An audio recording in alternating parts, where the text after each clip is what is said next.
Hello and welcome to Retro Reviews, and today I want to talk about the state of Pokemon in 2025.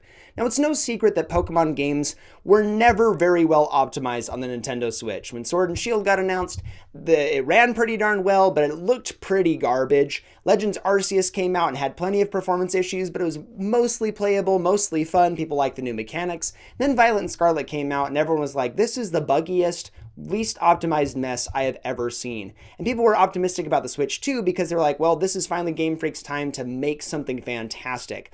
And unfortunately, that does not seem to be the case. And I think there's a variety of reasons for this. First and foremost, I think they suffer from crunch. Pokemon games don't have a huge amount of development time behind them, so I think it's hard to make something that's very well optimized, especially for something that's underpowered like the original Switch.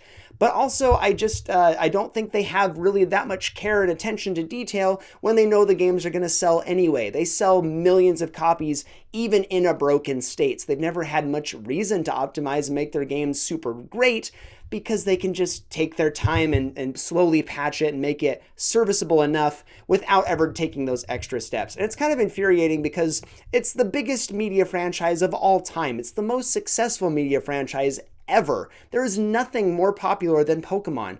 We should have games that reflect that. And people were really excited about Legends EA because it looked like a time for them to step up and do something different. Unfortunately, it seems more of the same, primarily because this is a cross-generational game. It does not run super well on the original Switch. Probably a little bit better than we expected it to. It runs a lot better on the Switch too, and I think people are excited about that, but there are no significant upgrades for this game. Nothing to really stand out as like a big step forward for the series moving forward. Compare that to Digimon Storytime Stranger, which is a game that I didn't ever think would ever come into the conversation for let's be better than Pokemon, but apparently it's significantly better than Pokemon in a variety of ways. The visuals are much better optimized. They have full cutscenes, they have voice acting. It just looks and plays better than any Pokemon game we've gotten in the last probably decade at this point. And that's a shame. It really is, because Digimon as a series has been not super relevant compared to the Pokemon series. It's definitely had its time in the sun. It's had times where it was really popular, times where it waned. It's had on and off periods. And for the most part, the games have been really good. People really like the Digimon series. That's why they keep making games for them.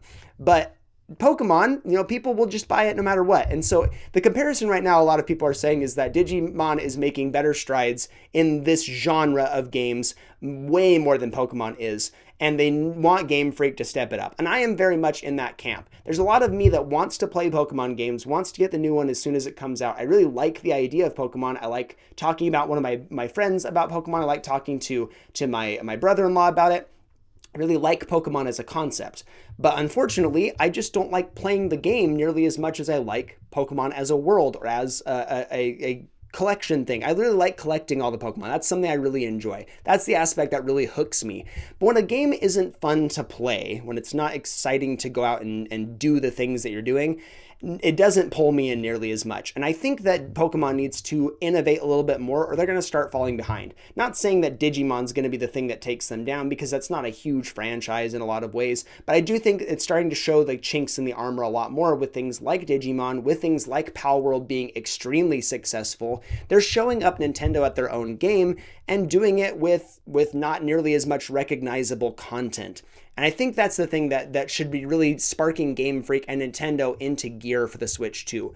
I really hope that the mainline Pokemon games for Generation 10 that they're coming out with are going to be fantastic. Whether they have voice acting, whether they have some of the features that people are asking for. I don't know if voice acting is the thing that's going to do it for me, the end all be all. I don't super care about that, but it is something that a lot of people have been asking for. We need better animations. That's the biggest thing here. We had some phenomenal animations way back in the early gens of Pokemon. They did some really fantastic work with very limited hardware, and they have only regressed over time. They have not done anything nearly as cool as they used to do, and that's a big shame. Again, because this is such a monumental franchise that makes more money than any other franchise ever.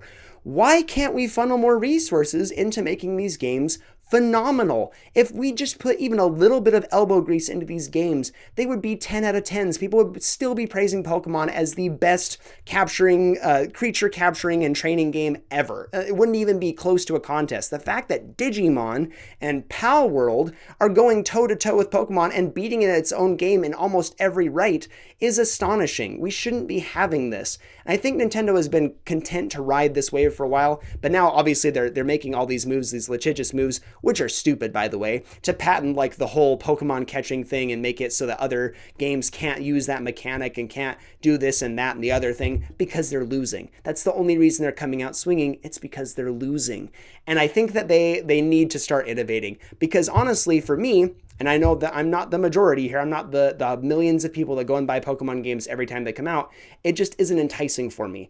I like my games to be fun. I like to enjoy them. I am excited to try Legends ZA at some point, but at a full price point and with everything that's come out about the reviews and the state that it's in and how it hasn't done much to innovate, I'm less inclined to care about it day one. And I feel that way about most Pokemon projects. If they launch the 10th generation with full voice acting, beautiful animations with like great frame rates, let's target even like 60 FPS. Let's go for 120. Let's do like the Hollow Knight Silksong thing here. Let's give us some crazy stats here. Why don't we go hog wild, make Gen 10 the best it's ever been? It will be a slam dunk 10 out of 10 no matter what happens. Everyone will praise the visuals and the fidelity and everything so much that they won't even care with the rest of the game. They'll say, yep, 10 out of 10, Pokemon's back. It's the best franchise of all time. We're so back. That's all they need to do. Really, 60 FPS, steady 60 FPS.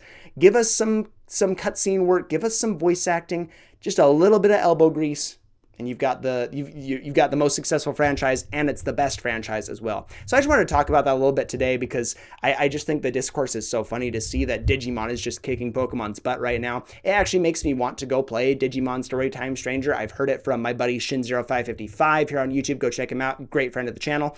I really want to check out the game because I've heard so many great things about it. So many awesome recommendations. I think even Moist Critical talked about this, the whole Digimon thing just being better and Pokemon just not really being it for him. I think he talked about it when he said he's not buying Legends ZA and also Call of Duty Black Ops 7.